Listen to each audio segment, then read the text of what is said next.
Breaking news చూస్తున్నాం. మాజీ మంత్రి ఎర్రబెల్లి దయాకర్ రావును పోలీసులు అరెస్టు చేశారు.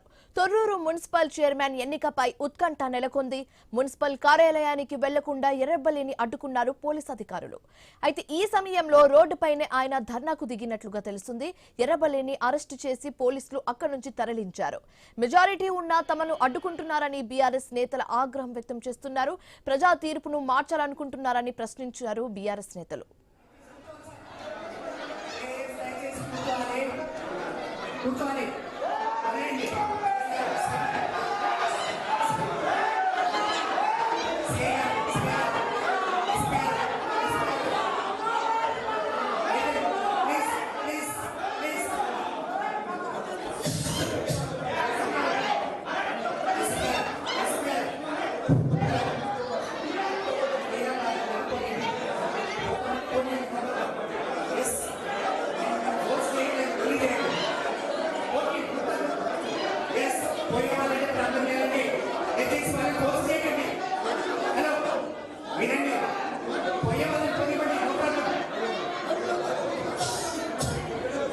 దయచేసి పుయ్యవాళ్ళని పొనివ్వండి.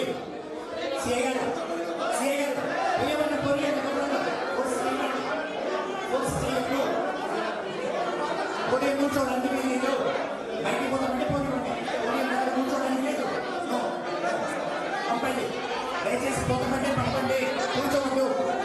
కూర్చుంటే సీట్లో కూర్చోవాలండి. ప్లీజ్ దయచేసి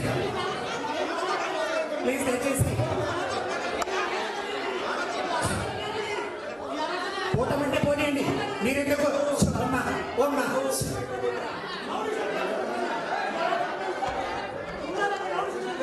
ఎందుకండి? ఏమైంది? జనగామ మున్సిపల్ పీఠాన్ని కాంగ్రెస్ కైవసం చేసుకుంది. లక్కీ డ్రా ద్వారా చైర్మన్, వైస్ చైర్మన్ ఎన్నిక జరిగినట్లుగా తెలుస్తుంది. కాంగ్రెస్, బీఆర్ఎస్ అభ్యర్థులు ఇద్దరికీ సమానంగా ఓట్లు వచ్చాయి. రెండు పార్టీలకు సమాన ఓట్లు రావడంతో అధికారులు డ్రా నిర్వహించారు. మున్సిపల్ చైర్పర్సన్ గా బాలమణి ఎన్నికయ్యారు. కాంగ్రెస్ కు పదవి దక్కడంతో బీఆర్ఎస్ నిరాశకు దిగింది. వైస్ చైర్మన్ ఎన్నికను అడ్డుకునే ప్రయత్నం చేసింది.